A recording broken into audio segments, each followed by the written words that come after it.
Who do you think is the strongest Nen user in Hunter x Hunter? Hello, Adil. It's a pleasure to be here. I just wanted to say that these guys are no doubt the strongest.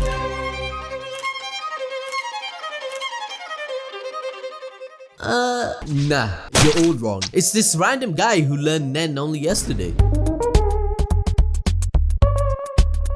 Hunter x Hunter is known to have some of the most complicated powers in anime, and Fourth Prince Saradnik is no exception. He can time travel and see the future. Like, my man be seeing the most wild stuff just like my boy Eren. What should I do?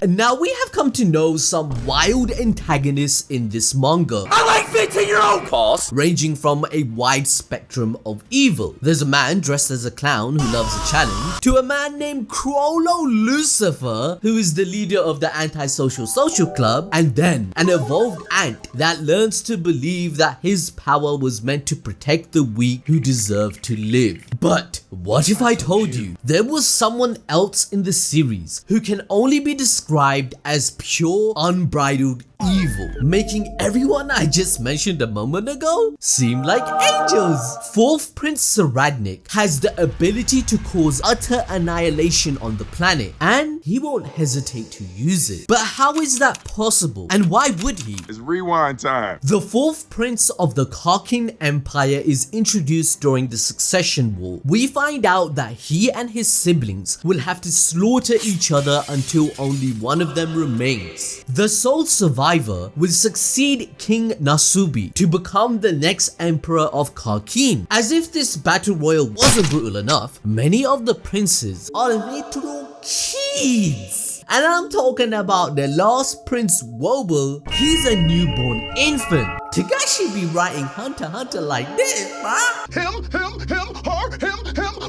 In our introduction to Saradnik, we see him inviting two women, or should I say two harlots, over to his private hotel to engage them in some quality conversation. After a quick bang session, of course, he deems their equipment wasn't worth his seed. So what does he do? He proceeds to mercilessly kill and butcher their bodies. Well, that's a rather unorthodox way of treating your guests. Sensational. Right off the bat, we see that Saradnik has a deep-seated hate for women. He thinks that they are worthless bimbos who only care about sex and fashion. These hedonistic and superficial ideas detest him, as what he seeks is actual power over these ants that cannot critically think for themselves. So he believes he must do it himself and create art, being a prophetic figure that must guide these NPCs through his benevolence. Saradnik has strict standards for how a woman is supposed to behave and how much knowledge they should possess. If they fail to meet his expectations, he treats them as insignificant objects and feels no guilt in butchering them. Saradnik sees women as worthy of artistic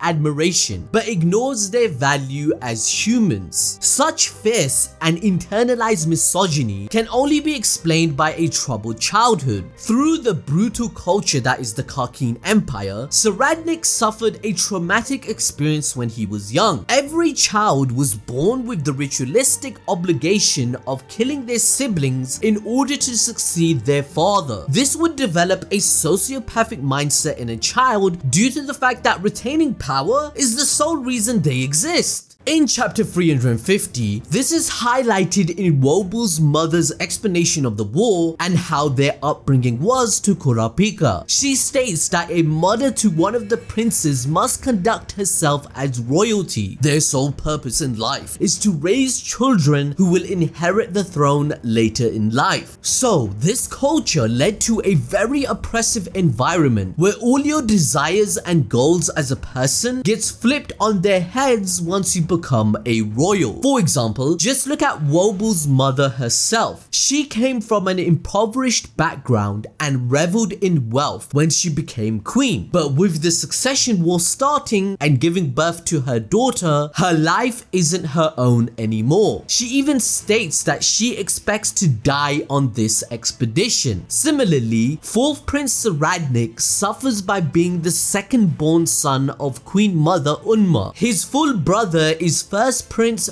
Benjamin. Unma dictates her favoritism by contacting Coven Torba to ask Slacker to become bodyguard for Prince Wobble. We can tell she is closer to Benjamin than Saradnik because her political decisions help Benjamin, as that's his bodyguard, as we can see in chapter 363. Therefore, Togashi foreshadows Unma neglecting her second son when he was a child, as she was busy bringing up Benjamin for the war. As a result, fourth prince felt neglected as a child. His mother didn't give him the appropriate attention and praise when he most needed it. This feeling of rejection from a woman as a child could be why he loathes females as an adult. He is a true example of how a good education and high social status don't ensure morals and ethics. Togashi uses this plot thread to continue his theme. For example, when Miriam was born, he had a sense of superiority justified by his supreme power, right? And he killed his own aunts who were just trying to help him. But in the end, even he was fixated on his name and the kingship his mother gave him, which proves that your upbringing shapes a lot of your morals and what your identity in the future will be. The fourth prince also has an evil, sinister aura who sees everyone around him as subhuman, and his personality must be rooted in the relationship towards Queen Unma. In chapter 345, we learn that Saradnik is a self-proclaimed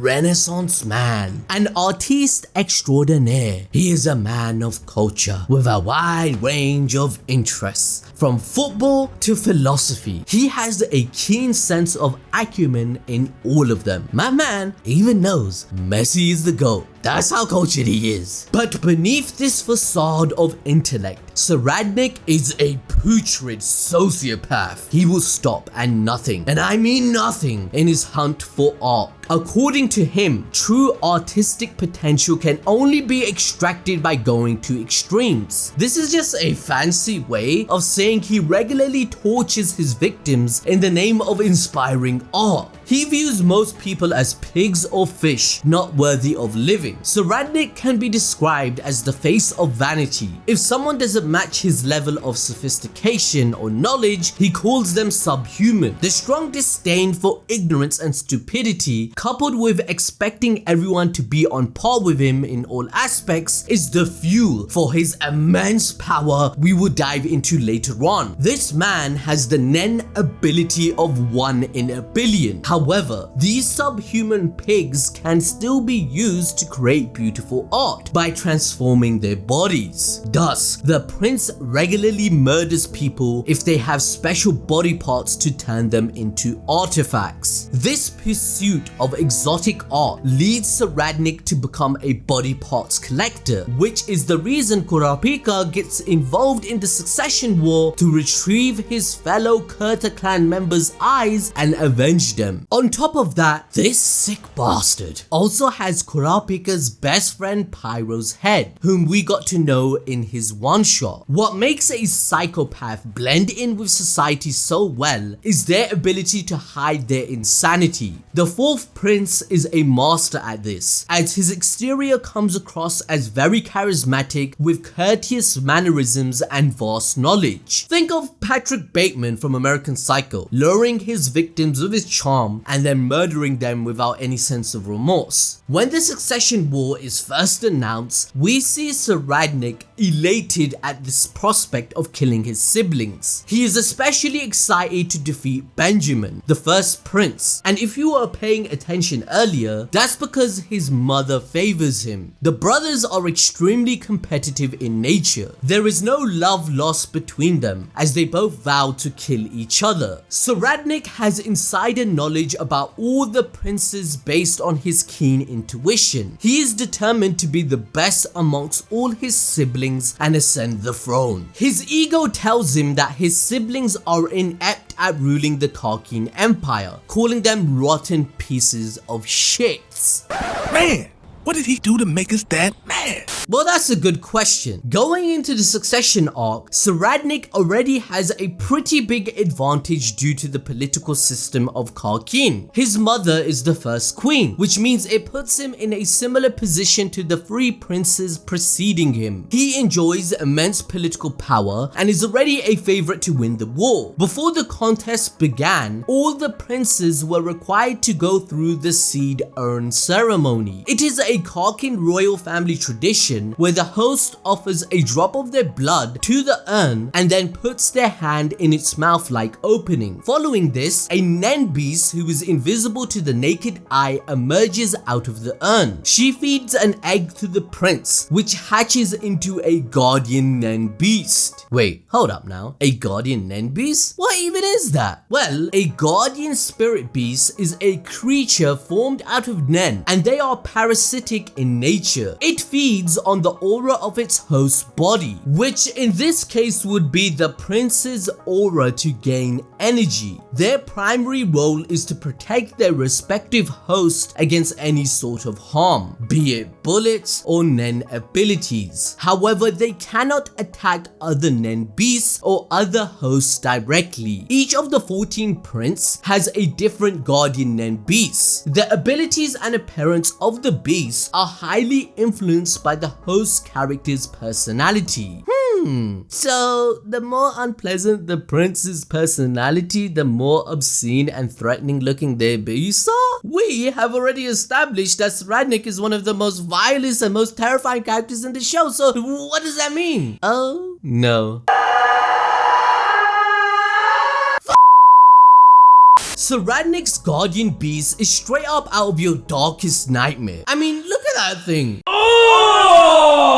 But if the prince saw it, he would call it art. Since Saradnik has such strong opinions on women, it is reflected in his guardian beast. It has clear feminine characteristics and is an amalgamation of his other perversions, such as his love for body parts. The power of his beast is related to lies, since Saradnik despises women who lie. According to the beast itself, if you lie to the prince, you cease to be a human. Through Theta changing in chapter 376, we can see that effects of this ability means you get a scratch on the cheek that begins your metamorphosis. If you lie to Saradnik again, you get a burn and a verbal warning that it's your last chance. Nobody has been stupid enough to lie to Saradnik 3 times, so the full extent of the beast's power is still unknown. And since we established that Saradnik is a man who considers others to be much inferior to him, his very controlling and manipulative personality resulted in a Nen ability that suits him best. The beast essentially ensures that nobody is able to lie to the prince. This makes it impossible to betray him in any manner. People will have to swear loyalty to him, whether they like it or not. They quite literally become his pawns. Going into the succession war, the majority of princes are unaware about Nen. Even Prince Saradnik, despite his vast knowledge, he has no clue that something like Nen even exists. Through pure luck though, the princes find out about Nen and the beasts during a dinner party. This new revelation intrigues Saradnik and he wishes to learn. Yes, teach the psychopathic serial killer about Nen. What could possibly go wrong? Am I right?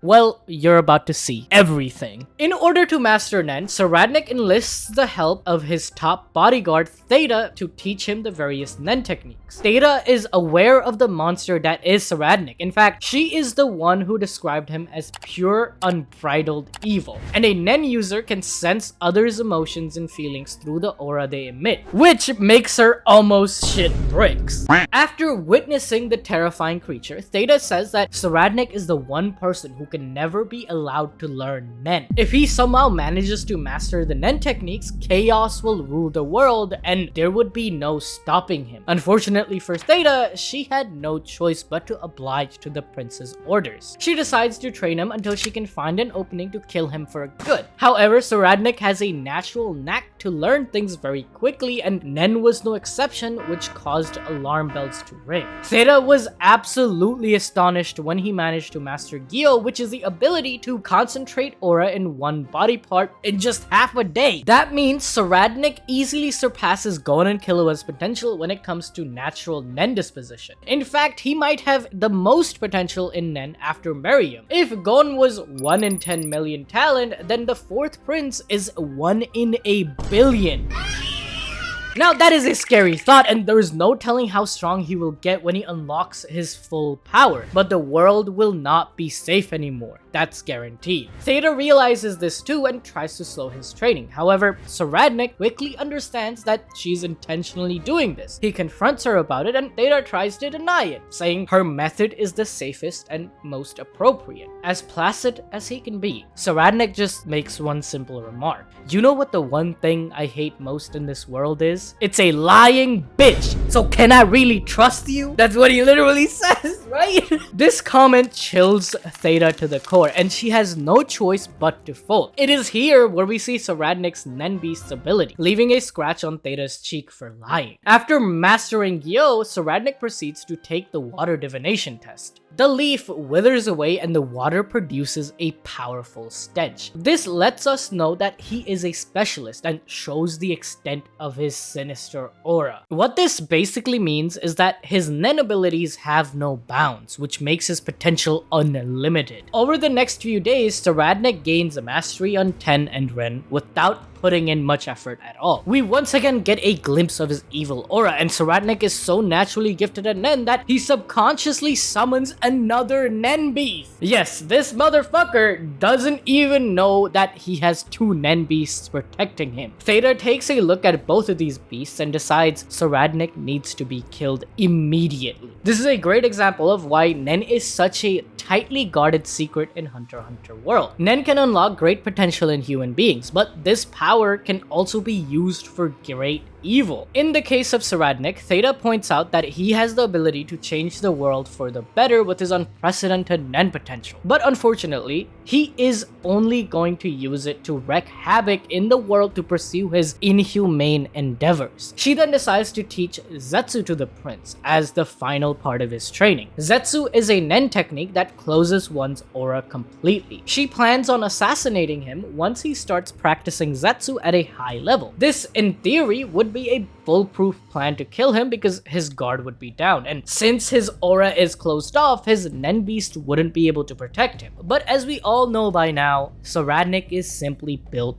different, and it is while practicing Zetsu that he unlocks his main Nen ability. He manages to master Zetsu in just 3 tries. This rate of mastering Nen techniques has never been seen before. Theta starts testing the prince's Zetsu by doing things to distract him, but Soradnik says to her, "Do anything you want. I'll give it my all. I don't care if you're writhing in agony on the floor, foaming at the mouth. I won't open one pore for you, so don't worry." This just further exhibits how crazy this man really is. As you know, one's Nen output is highly impacted by their emotional state, especially if it's negative. We have seen the extremes 4th Prince is willing to go for art or to cement himself as being above other subhumans. So with disgust and ambition to rid the world of unsophisticated pigs, we can clearly see a fuel for his crazy power. He managed to completely shut off his aura and his Nen Beast also disappeared. Theta wastes no time in capitalizing on this opportunity. She approaches him with a gun and shoots him in the head. He falls down, blood splattering everywhere.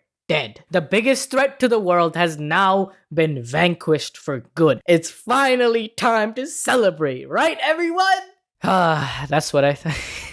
Come on. Well, not so quick. Just when Theta is looking at the dead body, security rushes in the room. Suddenly, Soradnik's corpse disappears and Theta is shocked. He magically appears from behind and reassures security that it is all part of the training. So what the heck just happened right now, bro? What? This guy came back from the dead! Well, Soradnik is Soradnik, okay? This was the first time that we saw his true Nen ability. It's a little complicated, but that's why you subscribe to us. We're about to go balls deep into this shit. Essentially, when Soradnik enters Zetsu, both his Nen Beasts deactivate. However, he is now able to see 10 seconds in the future. He continues to see the future until he opens his eyes and shuts off his Zetsu. For the next 10 seconds, everyone else in the world will see what he saw in his vision. But Soradnik, who is back in control of his Theta's aura can move around freely without being detected by anyone, sort of like in a parallel universe. After the 10 seconds are completed, the new world instantly changes and transforms into the product of his unseen movements during these 10 seconds. For those 10 seconds, he knows everyone's movements and can manipulate reality to obtain the best possible outcome for himself. The true evil behind him is that he took the easy concept of seeing the future and explained it in the most complex and confusing way possible. When Theta is about to shoot Soradnik, he has already seen the future and knows what is about to happen. He is able to dodge the bullet easily, and while Theta looks at what she thinks is his dead body, he reappears behind her, completely safe and sound. The prince magically exclaims how much fun he's having using his ability. This is especially frightening because he is slowly falling in love with Nen in general. As if Soradnik wasn't powerful enough already, this ability makes him completely broken. Being able to look into the future ensures that he is always prepared for any kind of attack on him. He will always be 10 steps ahead of the enemy. Remember, in Hunter x Hunter, the manga literally confirmed in the palace invasion that these characters can think in microseconds. The events on the stairs occurred in 10 seconds, but to us it was many episodes due to the time dilation for the show, because you know, us as viewers can't get the whole story in 10 microseconds. Therefore, 10 seconds in this world, according to these vastly powerful beings, is like 10 minutes or even more. That shit was like 30 episodes, right? Therefore, the power to manipulate causality is no joke whatsoever. If Soradnik manages to master his Zetsu completely, there is no stopping him from dominating the Succession War. The inherent weakness of this ability on its own is that he needs to activate Zetsu manually, meaning anybody who kills him before he can react could theoretically be safe from the ability. The problem, however, is that he has 2 conjured Nen beasts to protect him. Somebody like Killua could theoretically be fast enough to kill him before the Nen beasts could react, but it would still require a careful ambush. However, being a specialist means he has an infinite number of Nen abilities to unlock, as your first Nen ability is just an infant manifestation